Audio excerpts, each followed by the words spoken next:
Hello नमस्ते नमस्कार यहाँहरू सम्पूर्णमा मेरो युट्युब च्यानलमा फेरि पनि स्वागत छ। आज पनि फेरि म विशेष र नयाँ किसिमको विषय लिएर आएको छु, जसमध्ये यहाँ कोरियाको थेगु एरियाको दालसङ्गुन भन्ने नगरपालिका एरियामा आएको छु। भर्खरै साइक्लिङ गर्ने क्रममा कोरियामा रहेको यो रुख, यो दालसङ्गुन भन्ने एरियामा धेरै वर्ष पुरानो रुख रहेको रहेछ। हेर्नु होला दर्शकवृन्दहरू, यो रुख चाहिँ 400 वर्ष पुरानो रहेको रहेछ। 400 वर्ष पुरानो भइसकेको रहेछ, जसमध्ये चाहिँ हेर्नु होला यो यसरी तल पिलर, सिमेन्टको पिलर उठाएर फलामले माथि जोडेर, फलामले चाहिँ एकदमै त्यहाँनिर रुख हाँगाहरूलाई जोडेर एकदमै सुरक्षित तरिकाले संरक्षण गरेर राख्नु भएको रहेछ। त्यो चाहिँ एकदमै पुरानो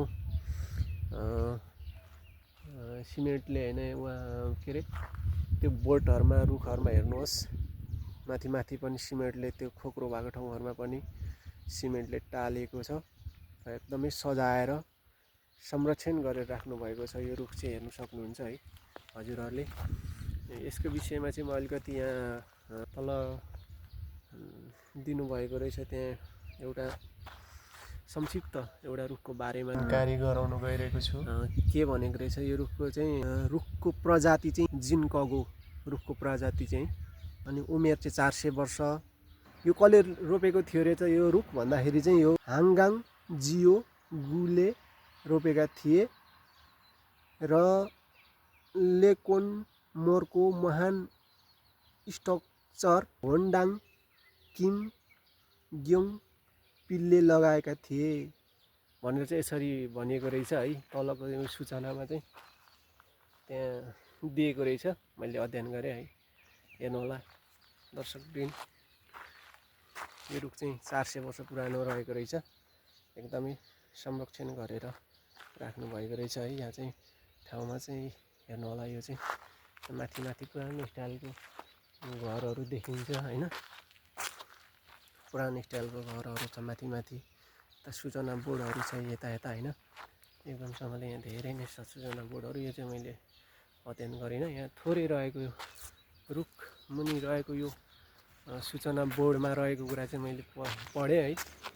यो रुख हेर्नु होला है, यसरी 400 वर्ष पुरानो रुख यसरी पिल्लर लाएर यसरी संरक्षण गरेर यसरी चाहिँ एकदमसँगले राख्नु भएको रहेछ। खुसी लाग्यो देख्न पाइयो है। यो रुख चाहिँ यस्तो छ, हेर्नु होला। यो चाहिँ फुल पनि फुल्छ जस्तो लाग्छ। यसको पात चाहिँ यसको पुतली आकारको के, पुतली आकारको जस्तो देखिँदो रहेछ। हेर्न सक्नुहुन्छ दर्शकवृन्दहरू। यो तल रहेको यो सूचना यो बोर्ड छ, यो थोरै जानकारी, यो जानकारी यो चाहिँ मैले अध्ययन गरिसकेँ, जानी नजानी भए पनि है, ट्रान्सलेट गरेर भनेको हो, भनेको छु। हेर्नु होला, यसको रुख चाहिँ यस्तो हुन्छ। यसको पात चाहिँ हैन, यो पुतली टाइपको हुन्छ क्या, हेर्न सक्नुहुन्छ।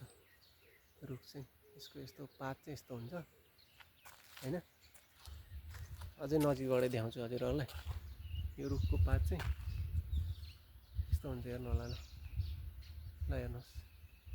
यो रुखको पात चाहिँ यस्तो रहेको छ।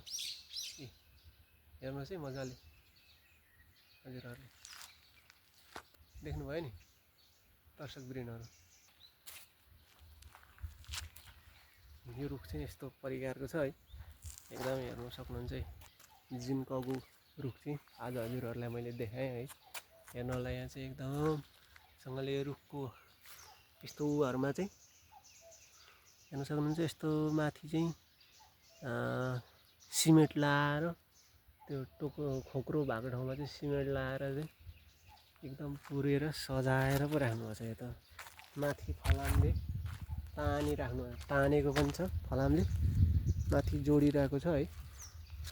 त्यो फलामले त्यो भाँचिएर झर्छ भनेर त्यो हाँगा चाहिँ है, त्यो लामो हाँगा छ नि, त्यो जुन त्यो हाँगामा चाहिँ फलामले देखिरहेको छ हैन। त्यहाँ क्याफे जस्तो ठ्याक्कै भिडियो, मोबाइलबाट भिडियो गर्दा चाहिँ ठ्याक्कै जुम भएन है, यो चाहिँ सुरक्षित गरेर सम्प्रेषण गरेर राख्नुभएको छ। ल हेर्नुभयो है हाम्रो भिडियो, यस्तै नयाँ नयाँ केही भिडियोहरू कोरियामा रहेको केही कुराहरू भएका केही भेटिएका कुराहरूलाई चाहिँ नयाँ नयाँ भिडियोहरू चाहिँ लिएर आउँछु। म चाहिँ हजुरहरूले मेरो भिडियोलाई होइन मन पराउनुहुन्छ भन्ने आशा गर्दछु र हाम्रो च्यानललाई सब्सक्राइब गरेर सहयोग गर्नुहोला।